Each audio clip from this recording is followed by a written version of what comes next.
And welcome back to Talk of the Town. Next, we're going to check in with our news partner, Greg Gion from Medical Art Prosthetics. Welcome. Hi, Justin. Hi. Good to have you back in our studio here. So we're going to talk a little bit about facial prosthesis today. First of all, talk to us, what is a facial prosthesis? Right, a facial prosthesis is obviously, I have some models here. Sure. What better way to explain it than to look at a model, right? Right. It's obviously an artificial replacement for part of the face that's missing or lost. Sure, yeah. So for example, people wear these ear prostheses attached to different methods of attachment. Okay. And so, you know, a prosthesis is a artificial substitute. So in other words, these things are not implanted under the skin, they're actually attached to the person's face with adhesives or other methods. Are those snaps or magnets that are This in there one right was now? a snap magnet, Okay. magnetic attachment. Then there's another example of another type of implant retained prosthesis that, actually uses a bar and a clip attachment. Oh, wow, okay. But that does require a surgery. Sure. And then there are other versions where if people don't want surgery, they have part of their ear still remaining and they don't want to have that removed, we can make a prosthesis that actually slips over, and is adhered with an adhesive to hold the prosthesis in place. And I'm always so amazed at how, realistic. You obviously work really hard to try to match whatever skin tone that the patient might have with what's, the device, or is this what it's called, the device? A prosthetic device, facial prosthesis. Yeah, right. It's really interesting how real that looks.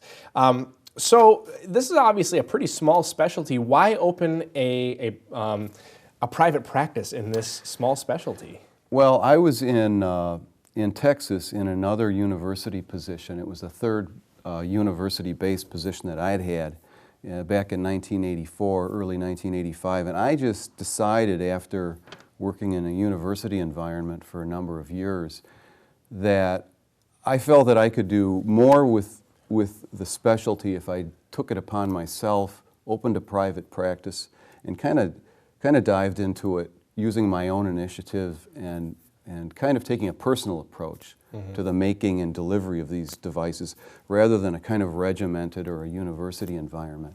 Right. This kind of prosthetics it's a very personal thing. Yeah, absolutely. It's almost like these things are like art projects. So being a medical artist, I just felt that I needed to do it by myself. Yeah. Yeah. Medical artist. So why, I'm sure that's probably why you named it Medical Art Prosthetics. Prosthetics, exactly. Over the years, when I first opened my practice, I was just a sole proprietor. Then I incorporated as an LLC. But then I thought about the name, and there really are three important components to this. There is a medical component, obviously trained as a medical illustrator or medical artist. I had basic medical sciences like anatomy and pathology and whatnot. So in seeing people to create these prostheses, there's a medical component. So that's the reason for medical. Right. Art, obviously, is the central component, really, that makes the difference. And then they are prosthetic devices.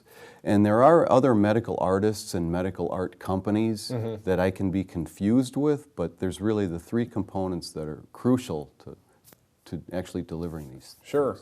Is there a referral process if somebody is interested? Do they have to get referred by a physician, or do they have to have a series of referrals? How does that work?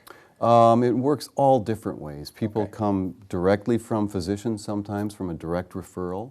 Sometimes they find us on our website. Sometimes they know someone that's had a prosthesis made and it's word of mouth.